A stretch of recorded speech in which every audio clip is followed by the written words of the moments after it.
Deadshot's an interesting character. In the comic lore, he's the man that never misses. He has some sort of amazing gift with bullets.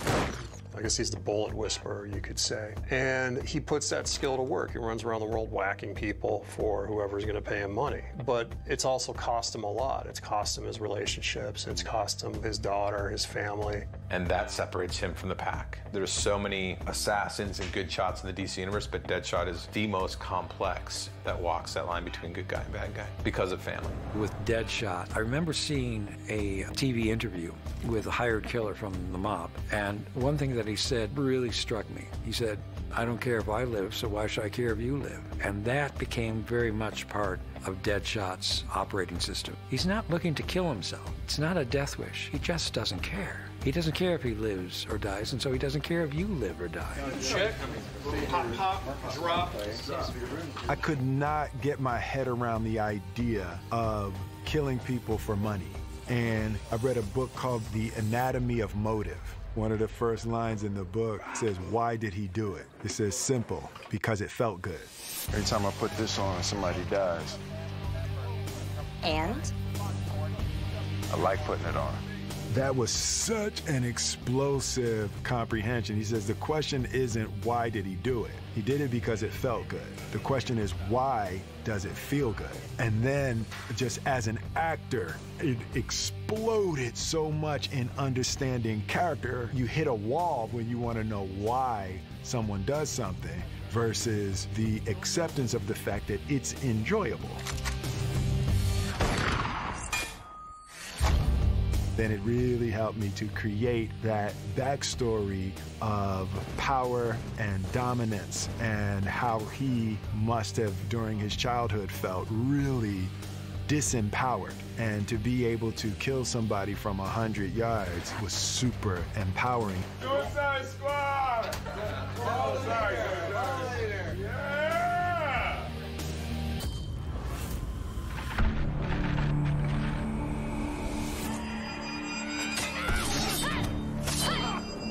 Katana was a member of a group called the Outsiders. And the Outsiders were a group of heroes that Batman put together after he left the Justice League. And Katana probably has grown to be the most popular out of the new characters that were introduced in that group. Her soul sword, it's called, traps the souls of anyone it kills. It was once used by her husband, and her husband was killed by his soul's trapped inside that sword. So a big element of Katana is talking to that sword, communicating with her husband. ここで私の人生が終われば、やっとあなたと一緒になれる。She's a samurai, and I think of Amanda Waller and Rick Flag as my lord. You don't question your lord when you're a samurai. You just do, and you serve your entire life protecting them. And she is very loyal, and she'd do anything to fulfill the mission, whatever it was, just because that's what Amanda Waller wanted. The physicality of that character and the sword fighting, everything that Katana needed to be was incredibly important. It was also important to have her be played by a Japanese actor. And Karen really doesn't have a resume. She really doesn't have a history as an actor, but sometimes as a director you just go on instinct. So you can land and pull it? She was a huge surprise, and it was fantastic to just watch her grow and develop and really become Katana. So much of her character comes from her martial arts background and her katana skills. So it helped a lot to go through the fitness training during pre-production. Physically looking like the character helped, but also being able to do all of the moves and go through all of the action on my own. That's when it felt like I was truly becoming Katana. There it is. Ready? Pussy. I said pussy. Oh, sorry. Part of this journey is you go and you make a movie and you cast actors, and you have all these smart, cagey, capable, talented people who are meeting each other for the first time. And for me, the film lives or dies on their on-screen chemistry and believing that they are a family and that they do have this regard and trust and familiarity with each other. And I was really anxious during the initial weeks of rehearsal as they slowly started to break the ice and bond. And then once we're shooting, I look around and they're always hanging out together on set, off camera. They seem to become inseparable. I go on Instagram and I'm like, what are you guys doing? What's this? You know, every weekend they're hanging out together. So they became lifelong friends out of this. David! David, hi! David! David! We were really wonderfully surprised about how well the squad bonded once they were out of Bel Rev. That shooting period went on and the film went on and on. They became closer and closer. In the scenes that there needed to be a little more friction in the early part of the film, David actually had to slow us down a little bit. He was like, no, you're not friends till later in the movie.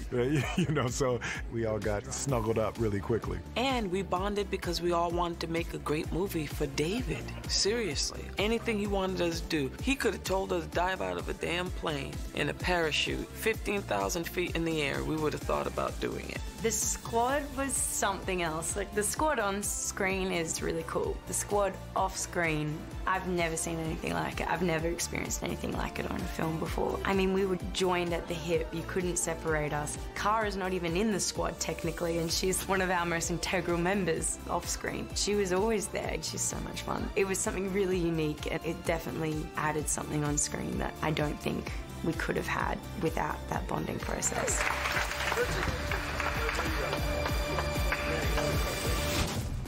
Would you die for me? Yes. I live for these moments with you.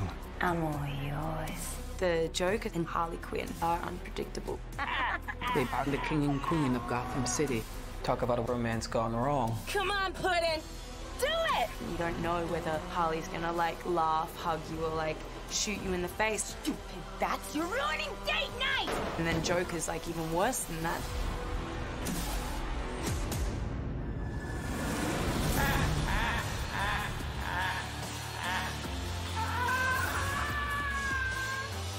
I think that the Joker is probably better known than the devil. Some might say that the Joker is the most famous bad guy in the DC universe. The trick was to be incredibly respectful of the legacy of the Joker and not tamper with that, yet at the same time reinvent the Joker. And Jared pulled that high wire act off.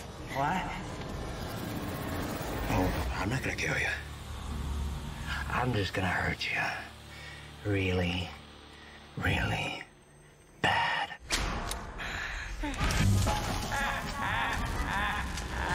I remember when I got the call, I had this simultaneous feeling of excitement and dread, maybe is the right word, because it's not something that you really should do.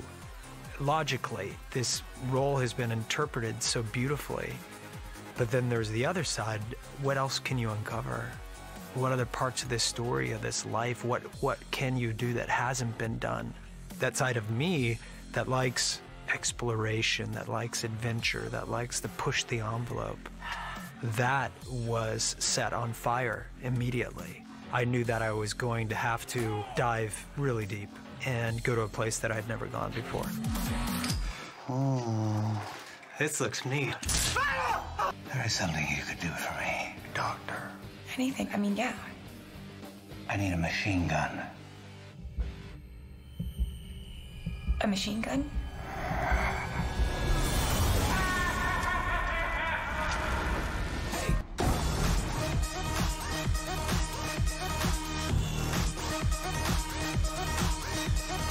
Harley is by far the most famous female villain in the DC universe. People have been waiting for Harley Quinn to hit the big screen. What?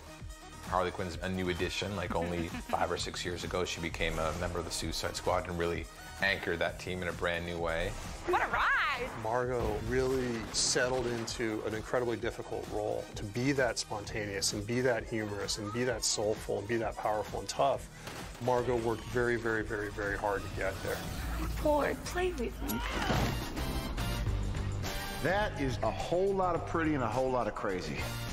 When I researched Harley Quinn and the origins of a Harley Quinn was always like to be like this mischievous little sidekick. And I thought it was important to keep that element that she always wants to be a sidekick to someone. but she's being really mischievous about it, and that's what she finds so fun. Harley Quinn, nice to meet you. Love your perfume. What is that, the scent of death?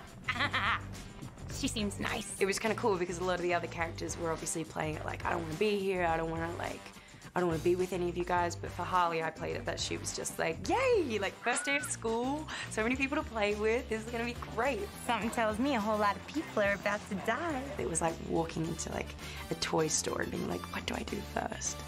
I can mess with you, I can mess with you. Hey, if you like a girl, can you light her a cigarette with your pinky?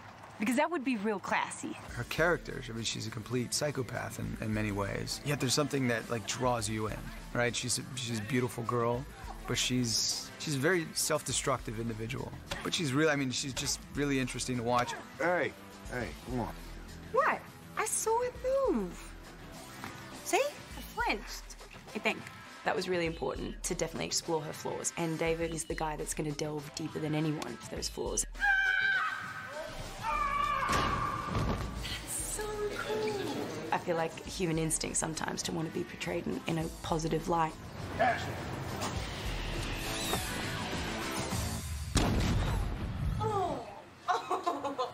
Now that's killer app. And David would always sway us the other way. He's like, no, if he's upset right now, you should say something mean to him right now, because that's what she would do. Huh? The look is insane, and the hair and makeup was a real process. I mean, it was a 3-hour process every single day. We'd do the body paint, completely paint me white. Then there were 20 tattoos to put on, and a wig, and then the makeup, and then whatever cuts and bruises, you know, Harley had acquired by that point in the film. So 3-hour process. It was fun though. It's always like the best time to get into your character, and once you look like that, you kind of, I feel ready, like I feel like I'm Harley. Seriously, what the hell's wrong with you people? We're bad guys. It's what we do.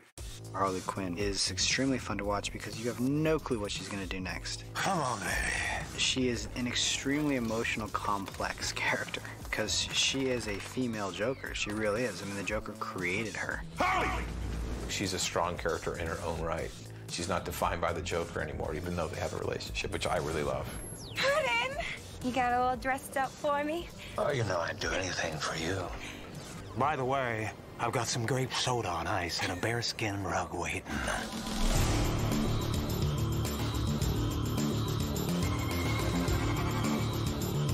So in Suicide Squad, part of the story is this really epic romance between Joker and Harley. In the comics, there's been a lot of different versions where it's a little bit antagonistic. It's not a healthy relationship often. And this is like Harley and the Joker are like Bonnie and Clyde in the DC universe. It's a fascinating love story because is it love-love? Is it love-hate? There's a lot of ways to argue what that relationship is and what that relationship means. Honey, she is. The fire in my loins. The itch in my crotch. The one, the only, the infamous Harley Quinn. Puddin'? Oh. You want me? Oh, come to daddy. That relationship is so interesting. It's just so filled with turmoil, and it's one of those relationships where they're so attached to each other and it's so dark that they can't get enough of each other. He married me. It's the very first time in a movie that I've ever been on where on day 2 of shooting on production, it was just Jared and Margot shooting that day. And the entire crew, you just kind of look around and their jaws are on the floor because they're watching something so special and so unique. You dirty pervert. Oh, my God. You people, what are you looking at? Shut up! It was like pure entertainment for the crew. There we go. And action! Get off me! What do we have here? The Harley Joker stuff was so unpredictable. Like the squad stuff, we had done so much rehearsal and we needed to because it bonded us in a way that none of us ever expected would happen, obviously. But the Joker stuff, Jared and I didn't really do any rehearsals off screen. Cut, I'm rehearsal. Cut, rehearsal. It's really scary. And it was perfect because then we would get in front of the camera And I didn't know what was going to happen, and he didn't know what was going to happen. I don't think anyone really knew what was going to happen. And that's why those scenes were so electric, because they were so unpredictable. Okay, honey. It's me and you. Let's do it.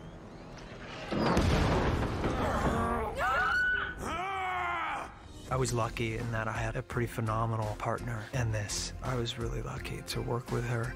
Incredibly kind, incredibly patient, which you have to be with the Joker in the room. Desire becomes surrender. Surrender becomes power. You want this? I do. Oh, God, you're so good. When you're acting with Joker, like, I didn't see any of Jared, not for a second. It was Joker, and he's nuts. But whatever the result was, it meant that we got these great moments on screen.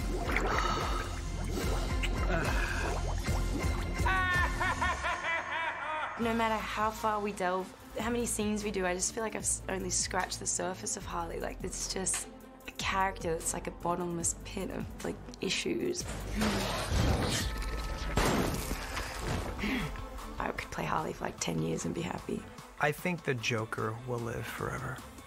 I think that he's in some ways the perfect villain. He has stood the test of time, and there will always be a Joker. You may not think so, but he's there, waiting to chew your bloody face off.